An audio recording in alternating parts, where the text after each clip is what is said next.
നമസ്കാരം.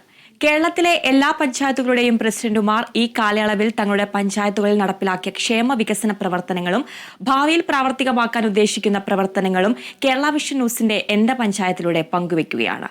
ഇന്നത്തെ അതിഥികളായി നമ്മളോടൊപ്പം ഉള്ളത് കോഴിക്കോട് ജില്ലയിലെ കാരശ്ശേരി ഗ്രാമപഞ്ചായത്ത് പ്രസിഡന്റ് സുനിത രാജൻ, തൃശൂർ ജില്ലയിലെ തൃക്കൂർ ഗ്രാമപഞ്ചായത്ത് പ്രസിഡന്റ് സുന്ദരി മോഹൻദാസ് എന്നിവരാണ്.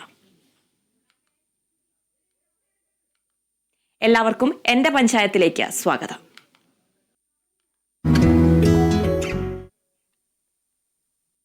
ഇന്ന് എന്റെ പഞ്ചായത്ത് ആദ്യം പോകുന്നത് കോഴിക്കോട് ജില്ലയിലെ കാരശ്ശേരി പഞ്ചായത്തിന്റെ വികസന പ്രവർത്തനങ്ങളിലേക്കാണ്. പ്രസിഡന്റ് സുനിത രാജനുണ്ട്. നമസ്കാരം ശ്രീമതി സുനിത രാജൻ. കാരശ്ശേരി പഞ്ചായത്ത് ഒരു മലയോര മേഖലയാണ്. 18 വാർഡുകളുള്ള ഒരു പഞ്ചായത്താണ്. കാർഷിക മേഖലയ്ക്കും ആരോഗ്യ മേഖലയ്ക്കും പ്രത്യേകം ഊന്നൽ നൽകിയ വികസന പ്രവർത്തനങ്ങളാണ് പഞ്ചായത്ത് നടപ്പിലാക്കി വരുന്നത്. ആരോഗ്യ രംഗത്ത് എന്തൊക്കെ വികസന പ്രവർത്തനങ്ങളാണ് പഞ്ചായത്ത് നടത്തി വരുന്നത്? നമ്മള് ആരോഗ്യ മേഖലയിൽ നമ്മള് ഫണ്ട് വെച്ചിട്ട് നമ്മള് FHC നമ്മള് ST മേഖലയിൽ നമ്മള് ഇത് വെക്കുന്നുണ്ട്. പിന്നെ വിഭാഗങ്ങൾക്ക് ക്യാമ്പ് വെക്കുന്നുണ്ട്. അതോടൊപ്പം തന്നെ അവരുടെ ആരോഗ്യ പ്രശ്നങ്ങളിൽ ഇടപെട്ടുകൊണ്ട് തന്നെ എല്ലാ പ്രവർത്തനങ്ങളും അപ്പൊ നമ്മൾ ക്യാമ്പ് വെക്കും. പദ്ധതി വെച്ചിട്ട് നമ്മൾ വർഷത്തിലൊരിക്കലും ക്യാമ്പ് വെച്ചിട്ട് അവരുടെ എല്ലാ മേഖലയിലും ഉൾക്കൊള്ളിച്ചുകൊണ്ട് നല്ല നല്ല പദ്ധതികളൊക്കെ ആവിഷ്കരിക്കുന്നുണ്ട്.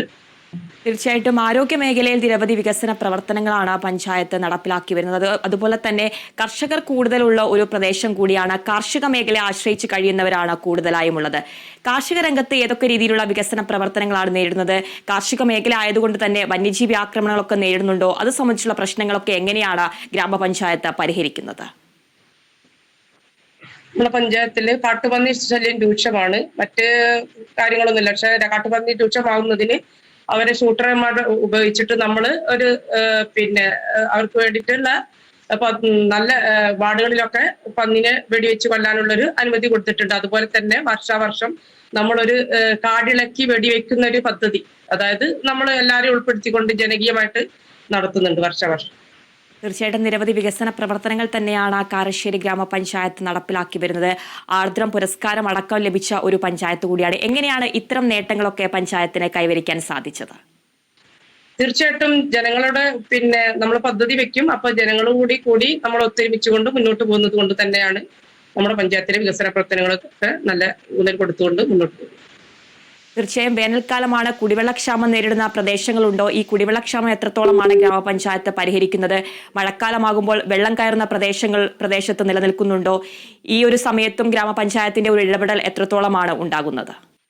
കുടിവെള്ളക്ഷാമത്തിൽ നമ്മൾ പദ്ധതി വെച്ചിട്ട് 10 ലക്ഷം രൂപയാണ് ഈ പ്രാവശ്യം നമ്മൾ വെച്ചിട്ടുള്ളത്. അതുപോലെ തന്നെ നമ്മുടെ മലയോര മേഖലയിൽ നിരവധി ആളുകൾ നമ്മളെ സഹായിക്കാൻ വേണ്ടിയിട്ട് ഇപ്പൊ കോറി മുതലാളികൾ നമ്മുടെ വാർഡ് പ്രദേശത്തൊക്കെ ഒരുപാട് കോറി പ്രവർത്തനങ്ങളൊക്കെ ഉണ്ട്. അവരോടൊക്കെ നമ്മൾ സഹായം അഭ്യർത്ഥിച്ച് അവരും എല്ലാ വാർഡിലും കുടിവെള്ളം എത്തിക്കുന്ന പദ്ധതിയൊക്കെ ചെയ്യുന്നുണ്ട്. കൂടാതെ നമ്മൾ പദ്ധതി വെച്ചിട്ട് അതും ടെൻഡർ വിളിച്ചിട്ട് അങ്ങനെ എല്ലാ വാർഡിലെയും കുടിവെള്ള പ്രശ്നം നമ്മൾ സാക്ഷാത്കരിക്കും. 18 വാർഡുകളുള്ള ഒരു പഞ്ചായത്താണ്. ഒരു മലയോര പ്രദേശമാണ്.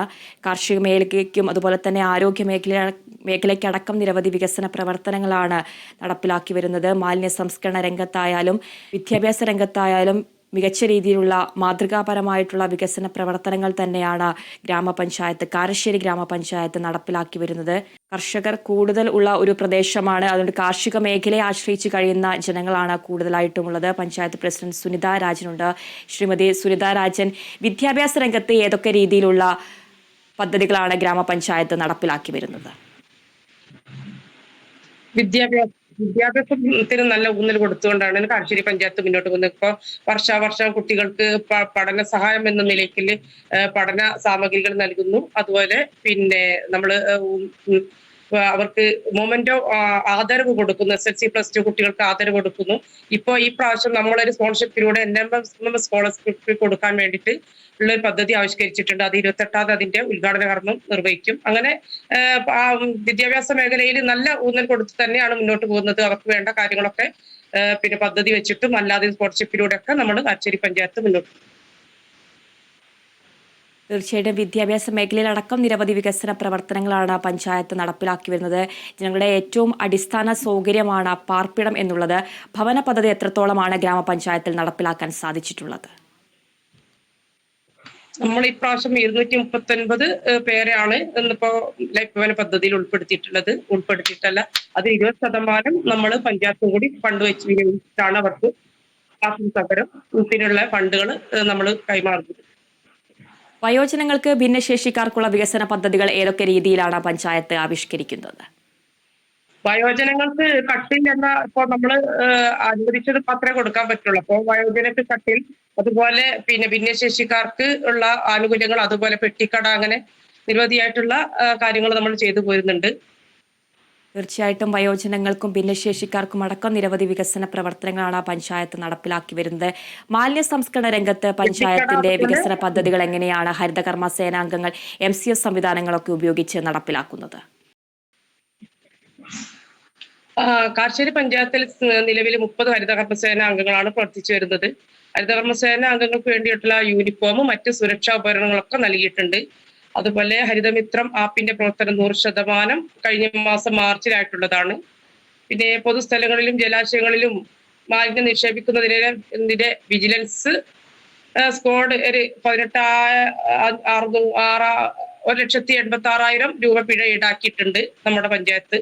അതുപോലെ പ്ലാസ്റ്റിക് കവറുകളും മറ്റും വിൽപ്പന നടത്തുന്നതിനും കണ്ടെത്തുന്നതിനും കച്ചവട സ്ഥാപനങ്ങൾക്കൊക്കെ എൻഫോഴ്സ്മെന്റ് സ്ക്വാഡ് പരിശോധന നടത്തുകയും 20,000 രൂപ ഈടാക്കുകയും ചെയ്തിട്ടുണ്ട്. അങ്ങനെ ഹരിതകർമ്മസേനയുടെ പ്രവർത്തനം വളരെ ഊർജിതമായിട്ട് തന്നെ മുന്നോട്ട് പോകുന്നുണ്ട്.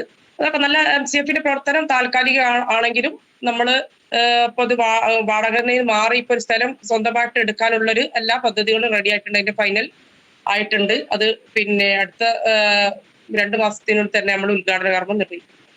തീർച്ചയായും സ്ത്രീ ശാക്തീകരണ രംഗത്ത് സ്ത്രീകളുടെ ഉന്നമനത്തിന് വേണ്ടിയിട്ട് എന്തൊക്കെ പദ്ധതികളാണ് പഞ്ചായത്ത് ആവിഷ്കരിക്കുന്നത്? സ്ത്രീ ശാക്തീകരണം എന്ന് വെച്ചാൽ അവർക്ക് സ്വയം തൊഴിൽ കുടുംബശ്രീ മുഖേന, അതുപോലെ നമ്മുടെ പദ്ധതി വെച്ചിട്ട് ചെറിയ സ്വന്തമായിട്ടുള്ളൊരു സ്വയം തൊഴിൽ എന്ന രീതിയിൽ നമ്മൾ അങ്ങനെയും സ്ത്രീ ശാക്തീകരണം നടപ്പിലാക്കുന്ന രീതിയിൽ നമ്മൾ പദ്ധതികൾ വെച്ചിട്ടുണ്ട്. ഇപ്പൊ കോഴി, ആട്, ഇപ്പൊ സ്വയം തൊഴിൽ അതുപോലെ നമ്മള് സ്വയം തൊഴിൽ പല പദ്ധതികളും ആവിഷ്കരിച്ചിട്ടുണ്ട്. അതൊക്കെ നടപ്പിലാക്കി വരുന്നുണ്ട്. കുടുംബശ്രീ പ്രവർത്തനം ഊർജിതമാക്കുന്നുണ്ട്. തീർച്ചയായിട്ടും കാർഷിക മേഖലയ്ക്കും വിദ്യാഭ്യാസ മേഖലയ്ക്കും അടക്കം നിരവധി വികസന പ്രവർത്തനങ്ങളാണ് കാരശ്ശേരി ഗ്രാമപഞ്ചായത്ത് നടപ്പിലാക്കി വരുന്നത്. ഇനിയുള്ള ഭാവി വികസന പദ്ധതികൾ എന്തൊക്കെയാണ്? ഇപ്പോൾ നിലവിൽ നമ്മളെ പഞ്ചായത്തിലൊരു ടർഫ് രൂപീകരണം നടന്നിട്ടുണ്ട് വികസന പ്രവർത്തനത്തിൽ. പിന്നെ അതുപോലെ പാലിയേറ്റീവ് പ്രവർത്തനം, FHC കെട്ടിടം, ഇതിന്റെ ഒക്കെ ഫൈനൽ ആയിട്ട് ലാസ്റ്റ് ഗഡു കൊടുക്കാനുള്ളതാണുള്ളൂ. അല്ലാത്ത ടെൻഡർ എടുത്ത് പണി നടക്കുന്നുണ്ട്. അപ്പോൾ ഇപ്പൊ അടുത്ത് തന്നെ അതിന്റെ ഒക്കെ ഉദ്ഘാടന കർമ്മം നിർവഹിക്കാനുള്ള നടപടികൾ സ്വീകരിച്ചു വരുന്നു. തീർച്ചയായിട്ടും നിരവധി ഭാവി വികസന പ്രവർത്തനങ്ങൾ തന്നെയാണ് പഞ്ചായത്ത് മുന്നോട്ട് വയ്ക്കുന്നത്.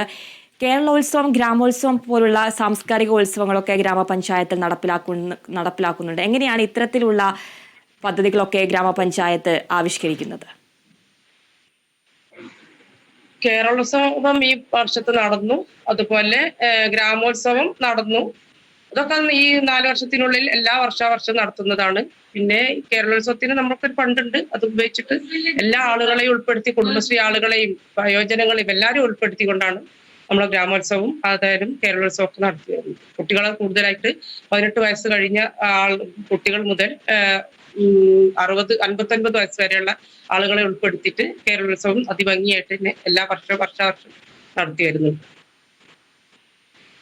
തീർച്ചയായിട്ടും ഗ്രാമീണ റോഡുകളൊക്കെ നവീകരിക്കാൻ സാധിച്ചിട്ടുണ്ടോ? വഴിവിളക്ക് സംവിധാനങ്ങളൊക്കെ എത്രത്തോളമാണ് മെച്ചപ്പെടുത്താൻ കഴിഞ്ഞത്?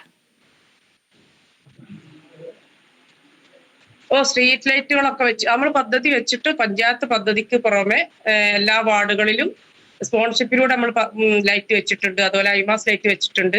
അതുപോലെ ജെബി മാത്യുവിന്റെ ഒരു ഹൈമാസ് ലൈറ്റുകൾ പല വാർഡുകളിലും കിട്ടിയിട്ടുണ്ട്. ഇനിയും അടുത്ത പദ്ധതിയിൽ 20 ലക്ഷം നമ്മൾ ലൈറ്റിന് വേണ്ടിയിട്ട് നമ്മൾ മാറ്റി വെച്ചിട്ടുണ്ട് ഈ പ്രാവശ്യം പദ്ധതിക്ക്. ഇത്തരത്തിലുള്ള പദ്ധതികളൊക്കെ ആവിഷ്കരിക്കുമ്പോൾ ഏതെങ്കിലും തരത്തിലുള്ള വെല്ലുവിളികൾ പഞ്ചായത്ത് നേരിടേണ്ടി വരുന്നുണ്ടോ? ഈ വെല്ലുവിളികളൊക്കെ തരണം ചെയ്ത് എങ്ങനെയാണ് ഇത്തരത്തിലുള്ള മാതൃകാപരമായിട്ടുള്ള പദ്ധതികളൊക്കെ പഞ്ചായത്ത് ആവിഷ്കരിക്കുന്നത്? വെല്ലുവിളികൾ കർഷകർക്ക് നേരിടുന്ന ഒരു പന്നിശല്യമാണ്. അത് എത്ര പിന്നെ നമ്മൾ കാടിളക്കി വെടിവെച്ചാലും പന്നികൾ വരുന്ന ഒരു കർഷകർക്ക് ഒരു രോദനം പോലെ അവരെന്നും വരും. പക്ഷെ നമ്മളൊരു പരിധി വരെ അത് നമ്മൾ പന്നിയെ ഓടിക്കാനുള്ള ഒരു ശ്രമം നമ്മൾ ഷൂട്ടർമാർ ഉപയോഗിച്ച് ചെയ്യുന്നുണ്ട്. അതുപോലെ തന്നെ പട്ടിശല്യം, തെരുവുകളിൽ പട്ടിശല്യം, അതും നമ്മൾ കഴിഞ്ഞ പദ്ധതിയിലൊക്കെ വെച്ചിട്ടുണ്ട്.